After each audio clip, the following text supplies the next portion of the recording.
Welcome back, and as always, glad to have you with us. It's Tuesday and the 18th day of March, and it's been a pretty nice one. Some clouds, some sun, some warmer conditions, to be followed by what I would equate to a weak disturbance tomorrow. We've got a chance of some afternoon, early and late, that is, showers, some winds to go along with them, but temperatures still holding right around the 60-degree mark. Then we're going to calm down and cool down just a bit gradually throughout the forecast period. We've got a 68-degree day, we've got a 48-degree day, and we've got dry, rather calm conditions thereafter. Be glad to tell you about your forecast, which is an improvement, at least to the end of the forecast period. The Cyrusville City Council met in regular session last evening, a report forthcoming in just a few moments, and we're getting close to the final chapter of a case and report that's been ongoing now for quite some time, involving a couple of Paintsville physicians, a couple of pain clinic owners and or managers. The most recent volume, if you will, is that of a Paintsville doctor pleading guilty in federal court this week. We'll tell you about that case, and involving Dr. Ronald Bofield in just a few moments. And I may have some information for you tonight. It's a story in progress about the upcoming 150th celebration of the Battle of Puncheon, and how there was a plea being made in regards to something that they hope to be able to use for the first time ever in regards to the Dawkins Trail in that event. You're probably figuring out what I'm talking about. Well, there's some good news on that front. I'm just trying to get it all gathered, and I hope to have that for one of our top headlines in just a few moments. So stick around. We'll see if I can get that all wrapped up between now and then. First off, though, happening in our state's legislature, Kentucky courts could erase and do away with some minor crimes or violations from a person's criminal record under legislation that cleared the House earlier today. House Bill 355 would allow a series of unrelated crimes or violations to be expunged at the court's discretion, that is, at least 5 years after penalties for those offenses are all paid in full. Current Kentucky law only allows for minor crimes or violations related to a single incident to be erased from someone's record after the time of 5 years has elapsed. House Bill 355 passed the House by a vote of 67 to 24. It's sponsored by Representative Wilson Stone of Scottsville, who says, quote, "The ability of people to move past these paid-for offenses allows them to compete for jobs, higher education scholarships, graduate school positions, and a host of other life-critical things." And he says the expungement would be entirely up to the court system. Misdemeanor sex crimes or crimes against a child, neither of which are eligible for expungement under current Kentucky law, will be eligible for expungement under the new proposal, and neither would expungement sought by convicted felons or by someone who has been charged or convicted of a crime since their last offense, in keeping with current statutes. Now, as for House Bill 355, it now goes on to the Senate. And it's received a lot of discussion, perhaps even more so than in years past when it's been something that's brought up. But the measure that would give Kentucky school districts on the local level some flexibility is in making up those missed school days has unanimously cleared the Kentucky Senate as of today. It's House Bill 211 as it was amended by the Senate, and it would allow local school boards to adjust their calendars by extending remaining school days by 30 minutes or more each day to complete the 1,062 required by law instructional hours. Now, the bill would also allow school districts to schedule classes on the primary election day if no school buildings in the district are being used as polling centers. Senator David Givens of Greensburg told lawmakers it's a rapid, quick checkoff of an amended calendar for districts that can meet that standard. Now, according to Givens, some districts would be unable to complete the mandated hours even after calendar amendments. The bill would allow the Department of Education the flexibility, so to speak, to approve waivers for those districts on a case-by-case basis. So it's House Bill now 211, and it now goes back to the House of Representatives for their further consideration and action on those changes that were made by the Senate. The proposal does include an emergency clause that would become effective immediately upon becoming law. So basically, it's back to the House. Still no word on its official passage or when it may happen, and of course what effect that'll have on local school calendars, but I'll let you know as soon as I do. One thing that looks as though it's got a little more steam and may make it through the state legislation for the first time ever, and this is just a bit of a speculation on behalf of those in the know, but state lawmakers may be as close as they ever have been to approving a bill that would allow residents in the respective areas to decide whether or not their state parks and golf courses could sell alcohol and raise another $4 to $5 million a year for the state of Kentucky as a result. It's House Bill 375. My apologies, it's House Bill 475. It did win unanimous approval today by a Senate committee, and it would allow residents in precincts where there are state park, either lodges or golf courses, to petition for an election to determine whether or not that respective park or golf course or both could sell alcoholic beverages by the drink. Give me a second. Our top headlines start after this. Remember when they invented the peanut butter cup? Bringing peanut butter and chocolate together. Pure genius. Well, the Sonom Enduro has done the same thing for wireless. Right now at Appalachian Wireless, you'll find the tough, dependable Sonom Enduro. This flip phone is great for the job or weekend warrior, but you can also access the internet and take great pictures with a 2-megapixel camera. Get it now, the best of both worlds, just like the peanut butter cup. Appalachian Wireless. Better service, bigger savings. From time and money saving services like their overdraft protection, telephone and online banking services, to finding the right home, college, or car loan, to personalized checking and savings accounts designed around your exact needs, Sagersville National Bank is still your best choice and the same locally owned and operated bank that's been looking out for your family's financial health since 1902. Sagersville National, restoring the piggy bank population one savings at a time. At the end of every race, Mark Martin hangs up his driving gloves. He hangs up his fire suit. And he hangs up his helmet. Which is why he picks up his phone and opens the ER Extra app. The app shows ER Extra wait times, locations, and more. It's the one safeguard Mark Martin is never without. ER Extra at Paul B. Hall Regional Medical Center. Extra fast, extra easy, extra great. Don't have or don't want a co-pilot? Then take advantage of the comfort, safety, and narrow sure-footedness of the Sportsman Ace, the latest Polaris innovation to take you and only you and your gear, like say an ultra-quiet and efficient Polaris power generator, as far as you want to go. Choose from a huge selection at Conley's in Paintsville. If you're thinking it feels like spring is never going to get here, then stop in the seasonal shop in Sagersville where it's already sprung. They've got all the colors, styles, and all the collections of the season just bursting from home decor and dishware and table settings and so much more. Plus monogrammed and the most colorful of ways to say welcome. All this and so much more at Fraser's Prater Drugs Seasonal Shop, just down from the drugstore and the Radio Shack. If I were to ask you where do you think the latest Eastern Kentucky armed robbery is, well, likely you would say Pike or Floyd counties, because that's where they just have been coming from for months and months now. Just an outstanding number of such events, including one most recently last night. This one in Floyd County, where another convenience store was robbed last night. It's called the Price Right, and it's located on Route 122. It's in High Hat of Floyd County, and sometime around 6 o'clock yesterday evening, still in broad daylight, an individual came into the store brandishing a handgun, demanding cash, and then left with an undetermined amount. And as of right now, police have not released any more details or other information, and they hope to gather more about this case and hopefully some others which are still unsolved in that area. The Montgomery County Fiscal Court, I don't have it on the calendar, but I've got it here, has set a regular session for tomorrow afternoon, 1 o'clock. Items on the agenda as it is before me include a recycling grant application, the Civil War Park project, and the Lawrence County Humane Society contract business from the floor, and other items of regular meeting business as well. I have a camera there, a report to follow. But for now, let's go back to last night's regular session of the Sagersville City Council.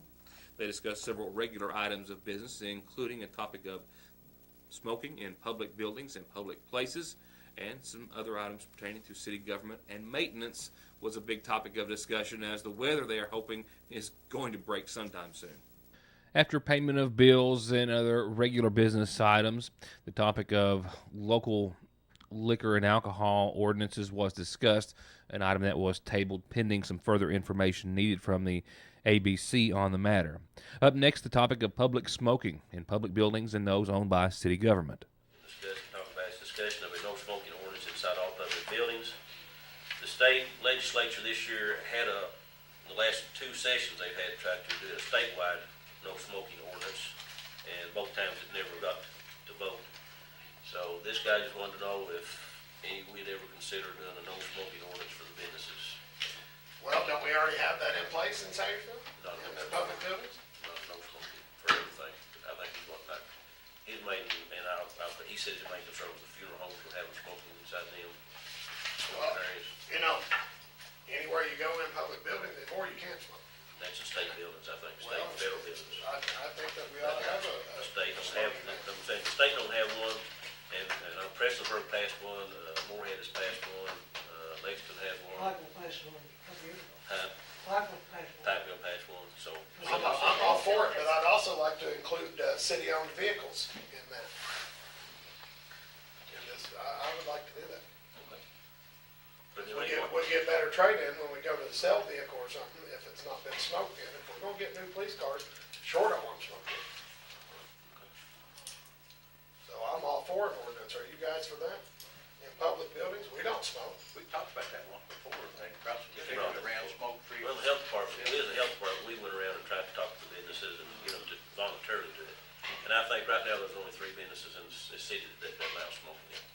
So, I'd put you on cigarettes, so, yeah. you follow GVC when they quit selling theirs? Well, yeah. CVS, Or Everybody- QVC, QVC, whatever. they'll be selling them on there next. Smoking every I business. think the Happy I think Pappy selling we- on the outside. I believe when we discussed that before, we had, one place or something in town right over here, a restaurant over here, that kind of wanted to smoke in it or something, but, we bet that's not part of we ever went with it. I think No, I don't the have Pioneer smoking. restaurant, I think they were smoking it too up there. A little more discussion took place, the end result being that they tabled the matter. Attorney Jeff Lovely volunteered to bring back some sample ordinances from other governments and some other recommendations before moving on the matter of smoking in public buildings and or city-owned buildings. Later in his report, Mayor Pete Shepard itemized city accounts, the general fund holding more than $29,400, the tourism account more than $34,100, the LGEA fund account more than $25,700, and the road fund holding currently $23,721. The city, he said, was kind of in a holding pattern, waiting on the weather to break in order to maintain and fix some problem areas, culverts, ditches, apply some coal patch in some areas until asphalt paving season arrives, some gravel and other maintenance, which has been kind of held back due to weather conditions. Ramey Park and ball fields were discussed. The turfus, as it's called instead of the ground up brick, is what's going to be used and already ordered to go on ball fields, those of which are going to start to be used hopefully once again as soon as the weather breaks. And he also briefly referred to the annex of the Mountain Parkway, which is still a project that they hope to see come to fruition. Gary Ousley is doing some finalizing work on our annexation of the parkway with some final surveying and stuff. I got him to do that, so hopefully by the next meeting we'll have something drafted up to try to go ahead and start our annexation back on the parkway. So hopefully I'll be done this summer. And like I say, anything that you see in the city or anybody in the public that sees anything that needs want done or a pothole or anything, just call City Hall or something, let them know. And we'll try to get out and get it. We'll get to it eventually. Some last remarks include those about a Sayersville business which has not been around since the tornado. It was also involved not just in a tornado, but some legal proceedings over financial issues, and that's the Valero on the Mountain Parkway. And he's discussed that it looks as though it may not reopen. And in fact, there was a group of individuals, investors, looking to purchase it, and when they realized that with the road widening that it wasn't going to be directly on the main road, but on the access road thereof, they instead chose to back out, and they have since purchased the Shell Mart across the road, and that right now any hopes for the Valero being reopened appear to be very slim at this point. They also went into executive session thereafter, returned a few moments later, no discussion was given, and adjourned. Up next, the community calendar for this Tuesday, and there's a whole lot happening over there, so let's find out what it is, and as always, it's all brought to you by McGoffin Farm Bureau.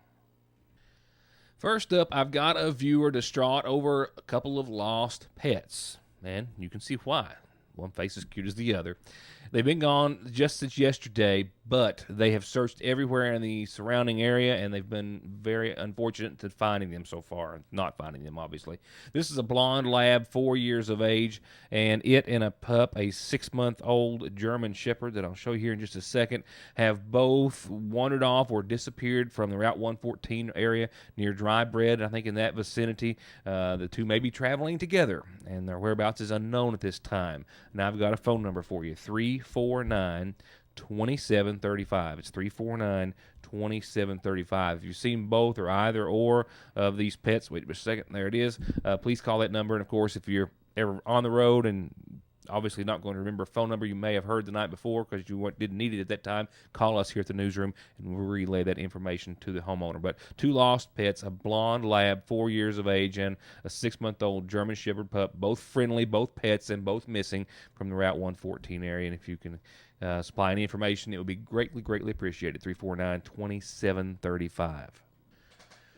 As for youth baseball and softball season in McGoffin County, well, believe it or not, it's going to start very soon. The weather is going to change. I'm saying that knowing what I've got for you in the forecast in the long term. Nevertheless, the next and getting close to last round of signups is tomorrow evening, 5:30 till 6:30 at the Sayersville Dairy Queen. So if you've got a child who wants to play baseball or softball in the McGoffin County Youth Softball and Baseball League, signups are tomorrow, 5:30 till 6:30 at the Sayersville DQ inside. Can't miss them. And there may be only one round, if that. I'm not even sure of that afterwards. So if you're planning on signing up and haven't yet, get them in and get them signed up. You can do so tomorrow, 5:30 at your Sayersville DQ. And revival is ongoing nightly at Hope in the Cross. They, of course, the community church located there on Parkway Drive next to True Value. And messages nightly given by Glenn Sloan and Hope Sherman. Everyone is welcome, 7 p.m. nightly. Revival through the 22nd, which is this Saturday.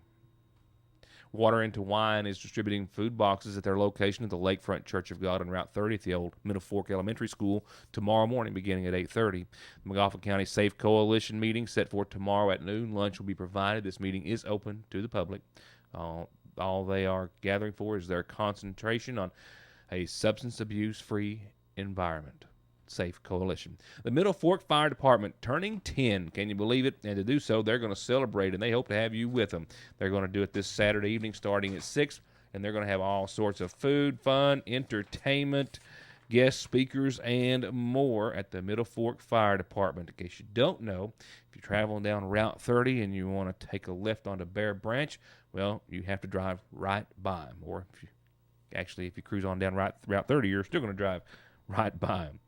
The Battle of Punching at Half Mountain is getting close, very close. The grand remembrance for the 150th anniversary of all that took place at the Battle of Punching on Half Mountain a century and a half ago, April the 11th, 12th, and 13th. They have so much planned. This is going to be the biggest reenactment so far in the history of McGoffin County, with a whole list of events for everyone in the whole family. And I'm just going to remind you about the date. As for now, very soon, we're going to gear up and tell you about everything happening and remind you, and hoping you will attend. And hope you use our calendar anytime you have an announcement. They're always free, and that, of course, includes birthdays and anniversaries and special wishes. I'll be right back with more headlines and other news after this. Faster, friendlier, family-owned Parkway Pharmacy, open 8:30 till 6:30 Monday through Friday in the new McGoffin Medical Plaza under the care of local pharmacist Jesse Rudd. To make Parkway Pharmacy your pharmacy, come by or give us a call at 349-4400. Hi, I'm Rodney Minnick, born and raised in McGoffin County. I wish to see my family and theirs one day grow old in a place I so love. But to live here and be safe, we need to put honor, experience, and confidence in the Sheriff's Department. A graduate of the Department of Criminal Justice Academy, I have 7 years of dedicated service to McGoffin and Johnson County, and with your support, I would like to take that leadership straight to those responsible for selling drugs and stealing from our home. Please vote Rodney Minnick, Republican candidate for Sheriff of McGoffin County. Thank you. Have you ever noticed how many insurance commercials and advertisements are on television nowadays? You can't watch your favorite program without seeing a little pig or green lizard trying to sell you insurance and get your money for their premiums. But let me ask you this. If you have been in a serious wreck, do you really think that you are in good hands of the insurance companies when you have lost wages, medical bills, and pain and suffering from your head to your toes? The answer is no. If you want to truly be in good hands, give me a call. I'm attorney Donald Wayne McFarland. Let me put my 20 years of experience in working to protect the rights of injured people to work for you. 349-9000.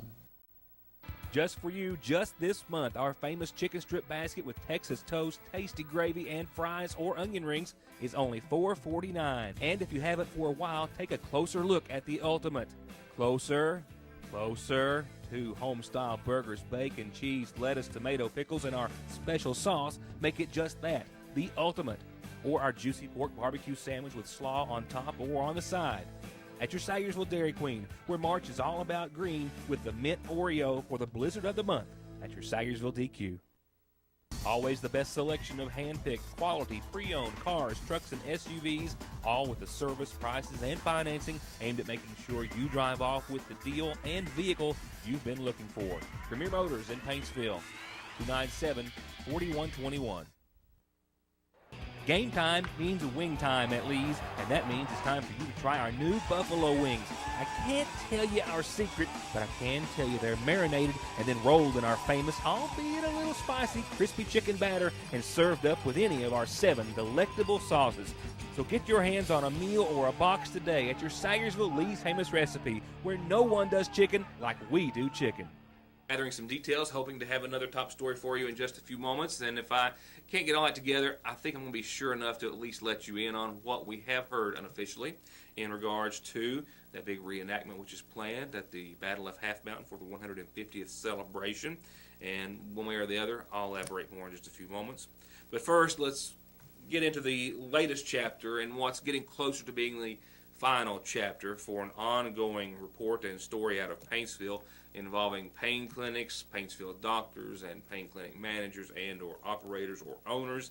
This most recent installment involves a former Paintsville physician who has just yesterday pleaded guilty in federal court in Lexington before U.S. District Judge Amul Tapar to conspiracy to unlawfully dispense oxycodone to the tune of tens of thousands of pills. It's a case I've been following since February of 2011 when offices were raided in Johnson County, Dr. Richard Albert's office, as well as the Caremore Pain Clinic that was raided as well. Now, a physician who worked at one of those offices has pleaded guilty, as I mentioned, for from January of 2009 through December of 2012, conspiring with Tammy Cantrell and Shelby Lackey, owners of the Caremore Pain Management Clinic in Johnson County, to distribute thousands of oxycodone pills to patients without a legitimate medical purpose. Dr. Ronald Bofill, 72 years of age, admitted yesterday that he wrote prescriptions for numerous patients after performing little and often no examination at all, sometimes just signing blank prescription pads without ever even laying eyes on any patients who would sometimes visit the clinic. They were paid $200 for the initial visit, $185 for every subsequent visit, all fees paid in cash, seeing we'll say a modest number of 25 patients a day. He was paid anywhere from $5,000 to $6,000 a week for his services, and some reports are up to $8,500 a week. As for Lackey and Cantrell, the owners of the Caremore facility, which was one of the 2 that were raided on this day that you see here in February of 2001, they pled guilty last year for their roles in the conspiracy, and at the time, they were the first pain clinic owners in the Eastern District of Kentucky to have federal convictions for illegally distributing prescription drugs. Now, another doctor at the clinic whose credentials you see here, Dr. Richard Albert, pled guilty in July of 2012 to a conspiracy charge. He was sentenced to 75 months in prison. Albert and Cantrell and Lackey have collectively agreed to forfeit about $1.5 million proceeds from the conspiracy. The investigation into this case started when detectives with the Kentucky Attorney General's office started getting complaints from local law enforcement in Johnson and Paintsville that Caremore was seeing a remarkably high number of patients, often a line literally stretching out into the parking lot, several of which were arrested that day that we were there, once again in February of 2011. Bofill faces up to 20 years in prison and will be sentenced on July 14. Well, I don't have it all together yet, but I've alluded to it 2 or 3 times, so I don't think I should dare leave you without at least letting you know what I've been talking about. And it's really, I think, is going to be a big deal, and it's hopeful that maybe this will lead to a permanent type situation. But you may recall in the program just a couple of weeks ago, I had Randall Reisner with us, and we were up at the scene or the site of the battle reenactment that's going to be taking place here in just a couple of weeks, and that's, of course, the Civil War Reenactment Park there next to South McGoffin Elementary, and they were hopeful, albeit a little doubtful as well, that they may get a waiver to allow buggies on the Dawkins Trail during the reenactment.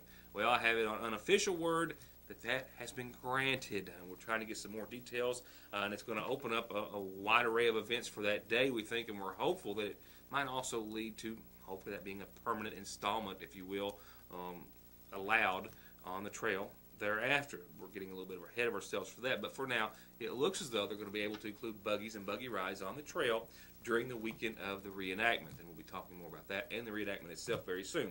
For now, that's all I got on that topic, at least. Well, with Butler of Louisville winning 49 over E-Town, who picked up 38 points in the girls' Sweet 16 championship, that was all said and done.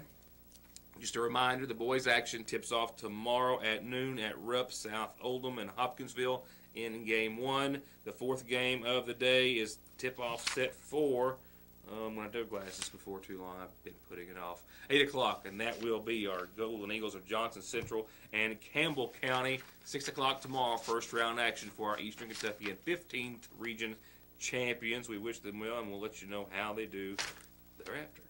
With that said, here's how we're faring weather-wise, and it's not all that bad. And I can sit here and tell you that with all certainty and a straight face that what I have here on paper in the forecast is not all that bad. It's where that it runs out on my paper that things take a dive. We'll refer to that in a second. We're going to see skies tonight becoming mostly clear, a low of 38, a beautiful day today. We've seen some sun, we've seen some clouds, and we've seen 64 degrees here at the newsroom. Absolutely no complaints whatsoever. Now, what are you going to see on your Wednesday? Well, midweek has a 60-degree day in store. Right now, here's what we think is going to shape up. A 20% chance of some rain after 3 o'clock or so tomorrow. Highs around 60 and breezy conditions. Winds 5, 10, 15, 30 miles per hour at times. And that 30% chance of showers continues, say, to around 7, 8 o'clock or so. We'll see some patchy fog later on. Otherwise, cloudy in the early evening, and then it's going to clear up. We'll see a low of around 28, 29 degrees on your Wednesday, taking us into a Thursday where we think 58 degrees looks to be a good bet. Winds are still going to persist from the west, 7 to 21 mile per hour gusts. That's what we expect to see, but we're going to do so under sunny skies, 58 degrees, and another day where we're going to see those conditions for possible forest fires develop, and they have been developing in the Eastern Kentucky and viewing area. That's going to be a topic of discussion here relatively soon. Friday, mostly sunny, 68 degrees, mostly beautiful. 43 for the low Friday night. Now, we do get back into another chance of some rain. About a 20% shot of rain late Friday. Your Saturday right now looks to be partly sunny with a 50% chance of showers. And then we'll see cloudy skies Saturday night. Mostly sunny, might be a bit optimistic. Latest renderings say that Sunday may be a little slow to go with the clouds, and we'll see partly sunny skies instead, and a few clouds later on. Cooler temperatures for your Sunday, 48 and 25. Now, I mentioned that when my forecast runs out, so does the warmer air. Well, that's true to some degree. 48 and sunny, so cooling down on your Sunday. Monday of next week, again, 48 and sunny. Tuesday of next week, I've got 48 and partly sunny. And after that, it's not on paper, but it's in the picture, and we could see another round of some wintry weather. Yeah, colder temperatures and snow. Another shot of it before we finish out the work week next week. Can you tell how excited I am? But I'm always excited that you could join us, and thank you so much for being a part of the program, and we'll see you back here tomorrow night for another show. Thank you for watching.